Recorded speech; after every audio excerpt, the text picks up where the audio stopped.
But then they start to talk about how there's a connection with all of these cities of Nineveh in America, because there are several towns in America that are named Nineveh. And so this post will go on to say there are 7 cities named Nineveh that the eclipse is going to pass over. And then they mention, and there's an 8th in Canada. So let's just talk about the 7 in America, because they want to make a point about the number 7 being significant in the Bible. Well, not only can you not just say there's 8 and I'm only going to focus on 7, there's also only 2 that the total solar eclipse is going to pass over. This is a really good example of why Christianity looks stupid to so many people. And it's because you get, gullible people on social media that see clickbait and repost it as fact without doing the tiniest bit of checking. They list out these towns of Nineveh, and one of them is Nineveh, Virginia. If you would just do the tiny bit of work to do a Google search and look at even their doctored map of the eclipse, you would see it goes nowhere near Virginia. So that's out. The Canada one, Nineveh in Nova Scotia, again, look at the map. It misses Nova Scotia.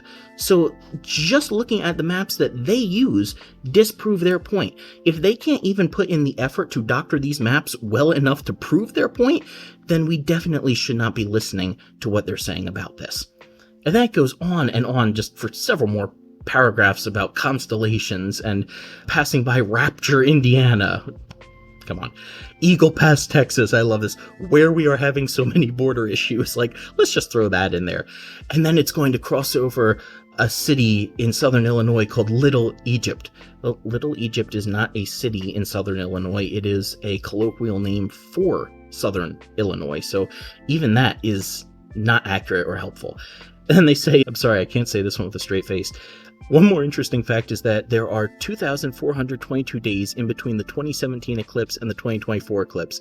If you look up 2422 in Strong's Concordance, a Bible concordance that has every word of the King James Version, it takes us to Exodus 1:19, which said, "The midwives answered Pharaoh, 'Hebrew women are not like Egyptian women.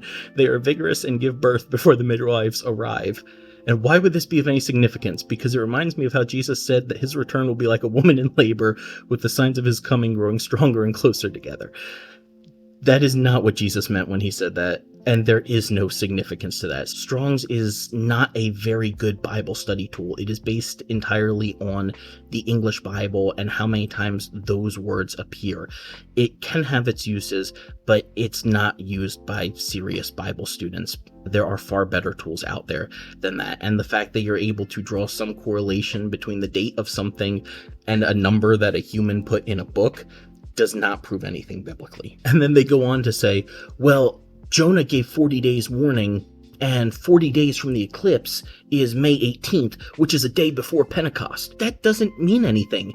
You can't pick something that is significant, see it's a day off, and go, oh yeah, we carry the one. There's a remainder of one here, but it still proves the point. No, it doesn't. Even if Pentecost was exactly 40 days after this, that doesn't prove anything, but at least it would be a better argument than the fact that it's 41. That is completely insignificant. And to people who are posting this, I would ask, why just the eclipses that go across America? Why is this one so significant? There are eclipses that happen all around the world.